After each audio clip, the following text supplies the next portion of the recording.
Okay, well, as far as I can tell, I'm done with the cut-in. I'm not going to stress over it. I'm going to double check it after it dries. If I need to do any touch-up anywhere, I will. And here's the thing, too. I'm glad I'm only doing this one room. It gives my eyes a chance to focus.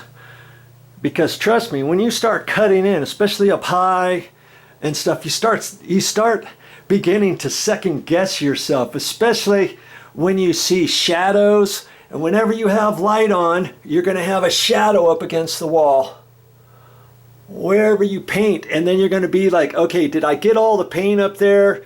Did I get it up close enough to the trim? And then you start hitting the trim because your eyes are playing wiggy games on you, or you're not getting enough paint up there. You thought you had enough, and then you look up there and you think, son of a gun, there's all kinds of holidays up there. Holidays are little bits and pieces where your paintbrush missed because you didn't go to the left and to the right. If you've got some skip trowel on there, heavy spray texture knockdown, anything like that, then you're going to have to go up there again.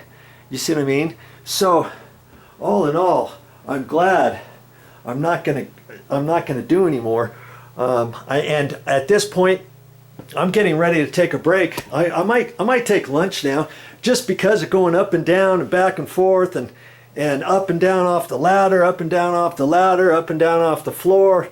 My back's getting a little sore. I got my back support brace on and everything, and I just need to give it a little rest. So I'm glad I'm not like going down. Okay, now I've got to come down here, down on my hands and knees again and do some cutting. Then I have to go up and down the step ladder, up and down the step ladder to get all the stuff up high.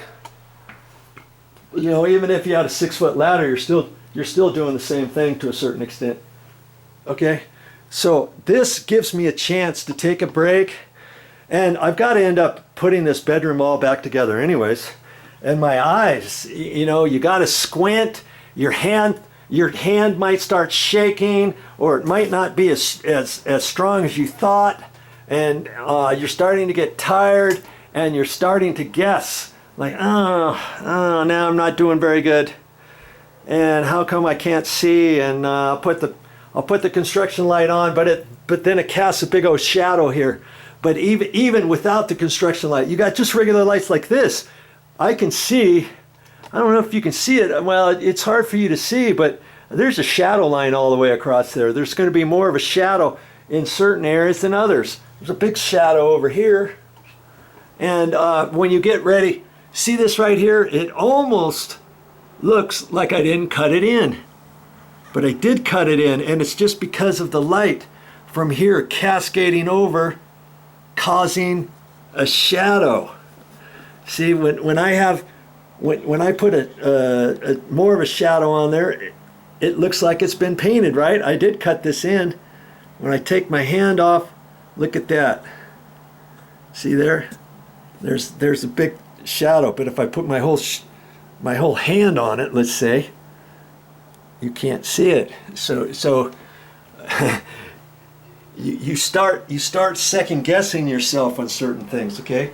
But before I go to lunch, I'm going to take the masking tape off the baseboard. The sooner I take it off, the better. It's going to be, that paint is all dry now. Take the masking tape off of this wall heater, and that's the rest of the masking tape that I have in this particular room. I don't want to leave it on there too long and then forget about it and do my other 2 days worth of painting and putting everything together, and then start pulling this masking tape up, and now it leaves a sticky residue on the top edge of the baseboard, or it rips off and it's not coming off. I've got to clean it with my simple green and my sponge, and I got to make sure I don't get the simple green or the sponge up on the fresh new paint. So I start rubbing that off.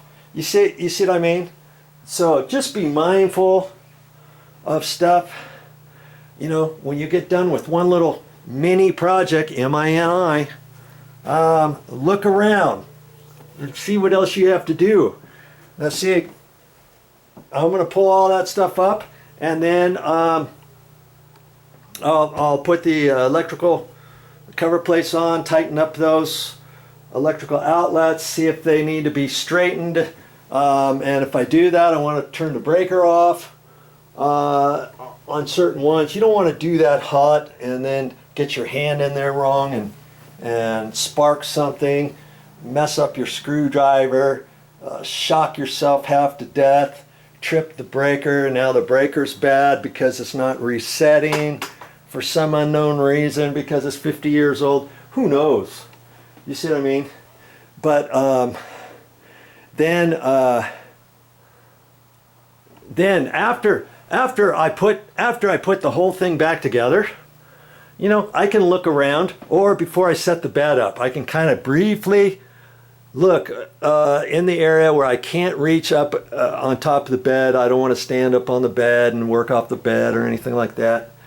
And oh yeah, there's one little place I need to touch up. Good thing I checked that, because I still have my little 3-step ladder out, my 6-foot ladder, whatever, and I can just quickly touch that up before I get the bed back into place. Everything else in this room, if I need to do any slightly touch up after I get everything back in, yeah, I can reach over the little nightstands, the dresser, over here, the TV, whatever. You know, one little spot there, one little spot there. You see what I mean? Okay. All right. I think I've given you enough for this time. Oh, that's funny. I've got one more thing to say about all that stuff, so I figured I might as well turn the camera back on, make it part of the video series. As for painting, if you were watching a professional paint a room, you'd be amazed at all the different things and how fast he is and how good he was at cut-in and stuff like that. But how much are you going to learn from a professional painter if you're just an average Joe like me?